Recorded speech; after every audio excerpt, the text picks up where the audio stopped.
camera. Question for the camera. Am I? Oh, it's not. It's a comment. It's a comment. Women deserve less. Yeah, change my mind. Yes.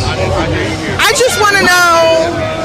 Yeah. What am I asking you? Yeah, it's not really asking. I'm just saying women deserve to change their mind. Do you agree or disagree with the statement? Women deserve less. Change my mind. Yes. Absolutely not. Okay. Why do you say that? Because without women, where would everyone be? Like, would you be here without that argument? You could say you need a man to be impregnated. So, I mean, maybe we only need one because your sperm, you have enough sperm to impregnate millions of women. Yeah. So we really don't need too many of y'all. Yeah, that's true. But the point I'm trying to make is that women deserve because there's a bunch of reasons for that. Why? Well, the problem is that men pedestalize women too much, and whenever you pedestalize women, what ends up happening is they don't have respect for the man. They don't want to be in a relationship with the man. And that's why we have the situation we have now where we have high divorce rates, women are single, they're childless, etc. It creates a lot of problems. No, I don't think You don't agree? that. I do not agree. I think that... What did I say that was incorrect then? What do you not agree with? That you put us on a pedestal and then we kind of dehuman. You don't agree that men, majority of men pedestalize women? That I don't feel that way. I don't feel like we're put on a pedestal enough. And then I feel like once you do, and then also, I mean, there's multi-layers to this. I feel like that's a very narrow-minded comment, but how's it a narrow-minded I just don't feel like this would take much longer than this podcast has. And much longer than my mind can. Don't do that. So you got to understand the way you feel versus what's real are two different things. You can say you don't feel like women are pedestalized enough, but I would argue that they are. Because the majority of men are suckers and simps, aren't strong, aren't leaders, and they pedestalize their woman, they follow their woman's lead, right? We have this phrase, happy wife, happy life. I would argue, happy king, happy kingdom. Because when a woman's in a leadership role and she's being pedestalized, she doesn't respect her man, and that creates problems. I feel like that goes both ways, but I feel like happy king, happy kingdom, I do agree with that. I feel like it's equal. Like, we have to... You think men and women are equal in a relationship? I feel like they should be. We should, but I feel like... 100%. Okay. Because when men and women are not at all. However, but we should treat each other equally. Really? And bringing, yes. All right, let me ask you a question.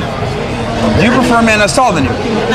Do I prefer a man that's... No, I don't mind. Do you prefer... If I was to create your dream man, would you prefer a man that's taller than you? No. I prefer a man that treats me right. Huh? I prefer a man that treats me right. Now, a man that treats you right? Yes. Okay. We have the same core values. All right.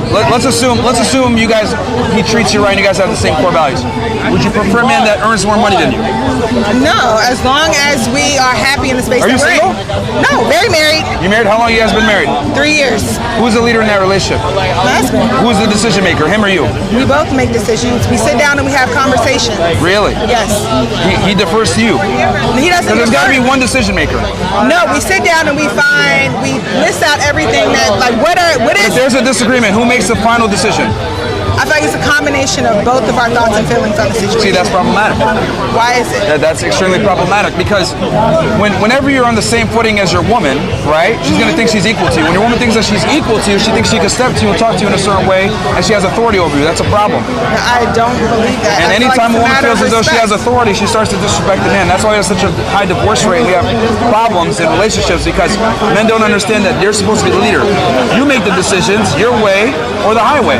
Not, oh yeah, let's go ahead and have this egalitarian perspective of, I agree with you, should be able to hear her perspective, sure, but there needs to be a final decision maker. No, there are times where his logic is better, or my logic is better, or when we come to an agreement, more of what I say, It has to be a leader because it has to be a leader, and then your husband, is an umbrella. I understand that. Someone gets it. But I also don't feel like it has to be just only no. She don't need the mic. I heard her name. All right. Let me talk. Hello. She can talk. Come on, sis. Come on, sis. You want to come on? Hold on. Wait. as we take All right, no, we're good. Okay. All right, she's ready for you. Sure. Okay. You agree with your friend here? Bills. All right. Go ahead. What's up? You agree with your friend here? I don't know what her take. Oh, y'all learn together. Okay. We are together, but I didn't hear her. Yeah, she was basically saying that men and women are equal, and her and her husband like kind of come together and make decisions together, and I think that's problematic. Why is that problematic? Because as a man, it's your job, it's your duty to lead. That's right. I don't think you should ever. I think you can listen to your woman's opinion, but at the end of the day, you're the final decision maker. I don't think you should ever let a woman lead anything. I think it is a team effort and everything. I disagree. I think the man is the coach, the woman is the player. No, I think a man should love his wife as Christ loved the church, right? So if a man is following Christ, right, then he is able to lead his household. Yep. If he's not following Christ and leading his household correctly, then he cannot expect for his woman to follow him. All right, so if you're going to use the Christian,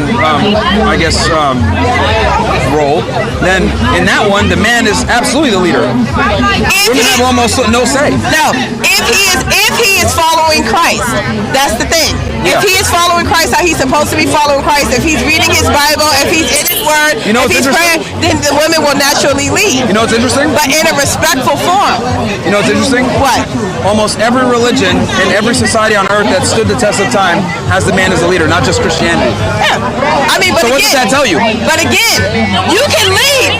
You can lead. No, but that's what I'm trying to say is that whether it's Christianity, Islam, Judaism, Hinduism, whatever it may be, the man is always a leader. And how is it that in ancient society back in China, and then you look at society here in the West, right, in England, whatever it may be, or the United States when we colonized, whatever, why is it that all these different societies that never spoke to each other before modern technology all knew that men need to lead? But here's the thing, you can lead. Yeah. But how are you leading? Here's the thing, you can't expect me to follow. You can't expect me to follow you if the bills aren't paid, if there's not food on the table, if our kids are not taken care of, if we're out here struggling. You cannot expect for me to follow you. But that wasn't the point being made. The point is that men need to lead and it's not equal. That's it. So you agree? No, I don't agree. You do agree? You literally just agreed. You had a bunch of reasons, but it's still you agree.